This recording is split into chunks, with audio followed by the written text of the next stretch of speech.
High court exam రాయబోతున్నవారు ఒకసారి ఈ previous పేపర్లు చూడండి. ఇక్కడ ఎక్స్ప్లెనేషన్ కూడా ఇచ్చాను మీకోసం, ఒకసారి చూడండి జాగ్రత్తగా. నేను ప్రతి క్వశ్చన్ ఇచ్చాను, ఇక ప్రతిదీ నేను చదవను, మీకు స్క్రోల్ చేస్తూ ఉంటాను.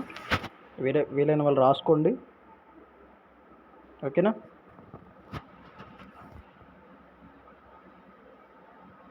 దీన్ని బట్టి కరెంట్ డేటా మనం ఎలా ప్లాన్ చేసుకోవాలన్నది ఆలోచించుకోండి. అలాగే మీకు సంబంధించిన ఒక స్మార్ట్ నోట్స్ అన్నది నేను ప్రొవైడ్ చేస్తాను ఒక 2 days లోపు, ప్రతి సబ్జెక్టు. మీరు జాగ్రత్తగా చదువుకోండి.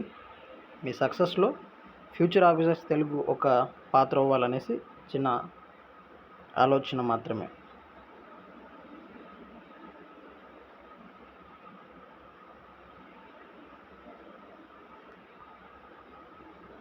ఇక చూడండి, చిన్నపిల్లలు శ్రమ నిరోధక చట్టం ఎప్పుడు వచ్చిందంటే 1986. ఇలాంటివి చూసుకోండి. పాలిటీ పాయింట్ ఆఫ్ వ్యూలో చట్టాలు అన్నది చాలా ఇంపార్టెంట్.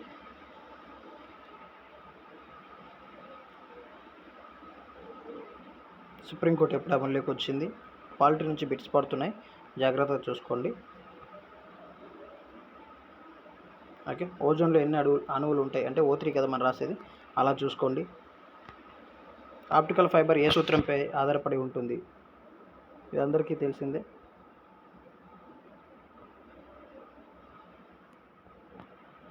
తర్వాత నెక్స్ట్ క్వశ్చన్. ఓకే, ఇవన్నీ క్లియర్గా రాసుకోండి. ఇది అన్నీ తెలిసిన బిట్సే అండి. గ్లూకోజ్లో అణువుల పరమాణువుల సంఖ్య ఎంత? C6H12O6 కదా. ఈ ఫార్ములా తెలుసు కదా, గ్లూకోజ్ ఫార్ములా C6H12O6. సో అన్నీ కలిపితే ఎంత? 24. తర్వాత నోబెల్ బహుమతి ఇచ్చింది ఎవరు అంటే, ఇప్పుడు కూడా ఇటీవల వచ్చిన వాటి గురించి మీరు ఫోకస్గా చదవండి. ఓకే, నేనైతే వ్యూస్ రావాలని కాదు, ఇంకోటి కాదు, మీకు కంటెంట్ రావాలనేసి నేను చెప్తున్నాను. లేకపోతే ప్రతి ఆప్షన్ ఒకసారి చదివేసి టైం మేనేజ్మెంట్, టైం పెంచేసి అలాగే కరెక్ట్ కాదు. ఓకే, జాగ్రత్తగా చదవండి. ఈ బిట్స్లో ఏదైనా బిట్ మీకు పడే ఛాన్సెస్ ఉన్నాయి ప్రీవియస్ నుంచి, జాగ్రత్తగా చూసుకోండి. అలాగే కరెంట్ డేటాను కూడా చక్కగా చదువుకోండి. All the best. నేను చాలా వీడియోస్ పెడతాను, అట్లీస్ట్ మీకు సంబంధించి ఒక 20 వీడియోలు అయినా పెడతాను హైకోర్టుకి. అందు నుంచి మనకు జరగబోతున్న ఎగ్జామ్స్లో బిట్స్ వచ్చే ఛాన్సెస్ ఎక్కువగా ఉంటాయి. ఆల్ ది బెస్ట్ అండి.